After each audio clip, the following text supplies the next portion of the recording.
Salam sejahtera Malaysia, denyut nadi suara rakyat bergema di channel ini. Jangan lupa tekan butang subscribe, like dan share. Malaysia kita punya, cintai Malaysiaku, kita jaga kita.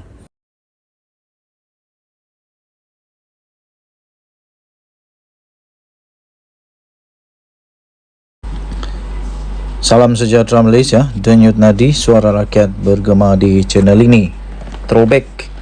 Berita daripada utusan.com.my bertajuk Muhyiddin berdepan penjara 20 tahun.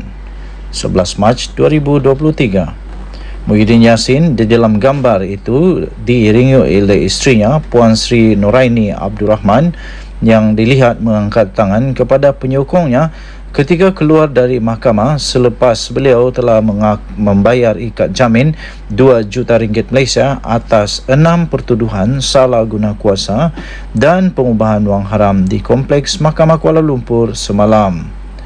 Berita ini daripada utusan.com.my bertajuk Muhyiddin berdepan penjara 20 tahun.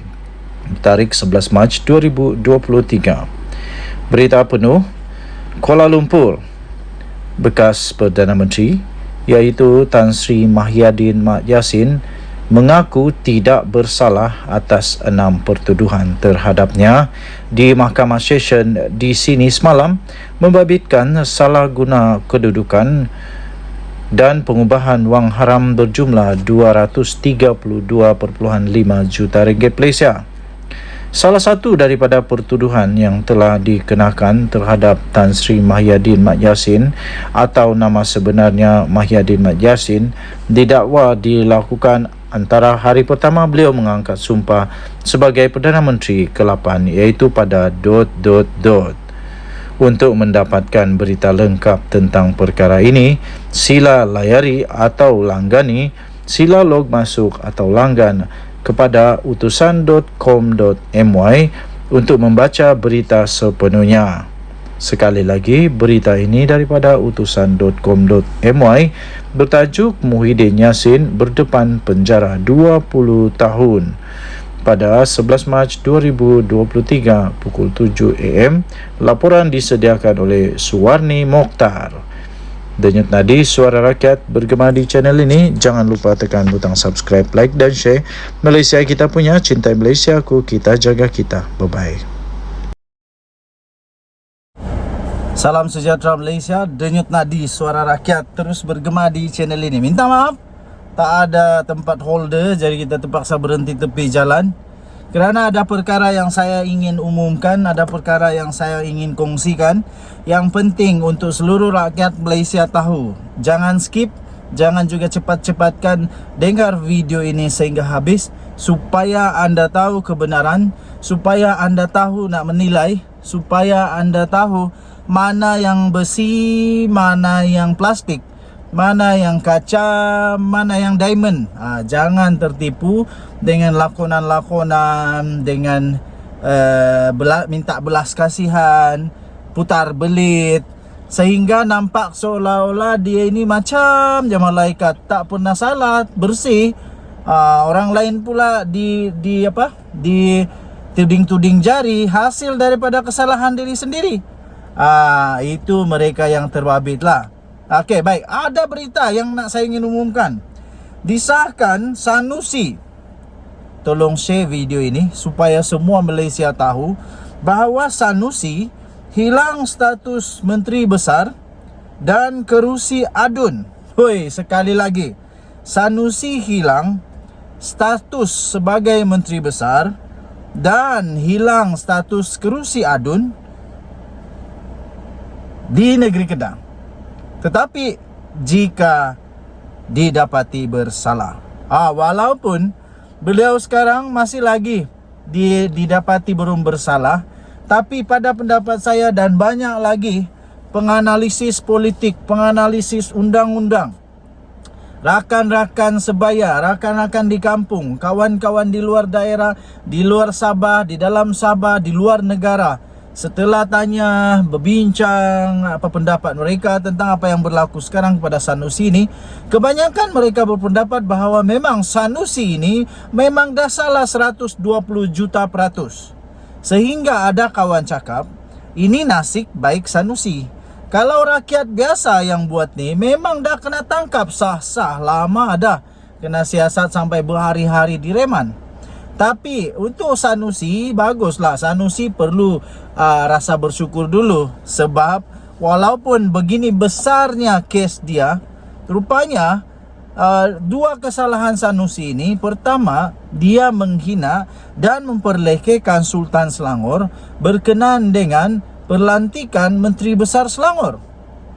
Yang kedua pula ialah dakwaan yang dijatuhkan kepada Sanusi adalah apabila dia mempersoalkan ataupun dia mempersoalkan pada saya itu membuat satu cerita bohong di mana dia kata sebenarnya Agung tidak menitahkan untuk menubuhkan kerajaan perpaduan. Sanusi tak pernah pun jumpa Agung. Sanusi tak pernah jumpa Agung.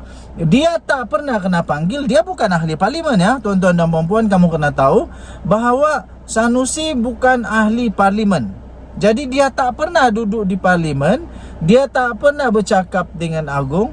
Dia tak pernah juga dengar pengumuman daripada Agung. Macam mana dia boleh kata bahawa Agung tak pernah titah untuk kerajaan perpaduan? Ternyata Sanusi kantoi lagi. Kali ini Sanusi hilang status MB dan kerusi adun jika didapati bersalah. Of course, apalagi kalau Sanusi ditangkap, dipenjarakan. Kalau sampai Sanusi didapati bersalah, diberikan denda, lepas tu sampai dia dijatuhi hukuman penjara, confirm lah tak layak bertanding langsung. Dan dia ni pun dah jadi standard dengan orang-orang penjenayah. Dia dah jatuh taraf kepada seorang banduan. Okey. Menteri Besar Kedah, Datuk Seri Muhammad Sanusi Madnor, tidak bermasalah untuk bertanding pada pilihan raya negeri DUN Kedah nanti.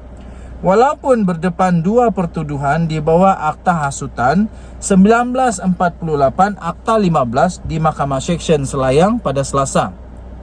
Bagaimanapun, peguam iaitu Muhammad Hanif Katri Abdullah, dia ni seorang peguam pakar, seorang yang banyak pengalaman sekali di dalam perundangan negara Malaysia. Dia juga orang yang sangat sangat mengetahui lah selok belok dalam perlembagaan, dalam dalam undang-undang Malaysia, dalam politik Malaysia. Jadi apa yang dikatakan oleh Muhammad Hanif Katri ini memang semuanya ada fakta. Bagaimanapun, peguam Muhammad Hanif Katri Abdullah berkata, penyandang Dewan Undangan Negeri DUN Jeneri itu berisiko boleh hilang status sebagai Menteri Besar Kedah dan kerusi DUN yang mungkin dimenangi beliau pada PRN nanti. Dia boleh bertanding, boleh.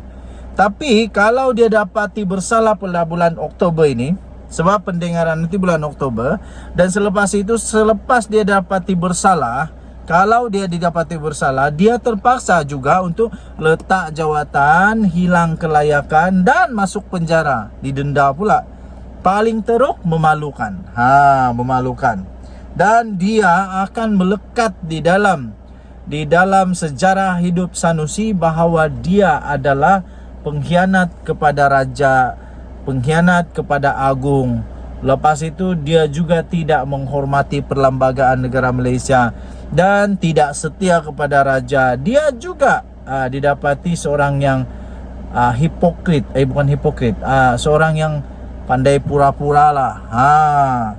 Jelas Muhammad Hanif Katri, dia kata senario itu hanya benar-benar berlaku jika Sanusi disabitkan bersalah dan dijatuhkan hukuman melebihi had hukuman yang membawa kepada ketidaklayakannya untuk menjadi wakil rakyat. Jadi kalau Sanusi didenda dengan denda yang melebihi had untuk membolehkan dia ditarik balik segala kelayakan itu, maka dia akan gugur semuanya. Dan lagi kalau dia dipenjara melebihi had yang dinyatakan pun dia akan hilang kelayakan. Saya pasti ramai orang yang nak tengok Sanusi bebas. Tapi saya juga pasti ramai juga orang yang nak tengok Sanusi kena penjara. terutamanya rakyat negeri Selangor yang sangat sayang kepada sultan mereka. Of course, saya pun berasa begitu. Kalaulah di tempat saya adalah orang Selangor, saya pun tak suka sultan saya yang saya kasihi, yang saya hormati, yang saya junjung kedaulatan kena main-main pula begitu. Jadi saya setuju dengan Datuk Seri Azalina Osman Said. Dia kata tak akan selesai dengan hanya minta maaf saja. Kemudian Pati juga bersetuju dengan titah daripada Baginda Sultan Selangor bahawa isu tentang Sanusi belum selesai. Walaupun ada menghadap Pesuruhjaya PAS Negeri Selangor, tapi Baginda bertitah bahawa isu itu belum selesai. Saya setuju. Okey, jadi kita doakan semoga keadilan berlaku dengan baik. Denyut Nadi Suara Rakyat bergema di channel ini. Kita jumpa lagi. Selamat pagi Malaysia. Bye bye.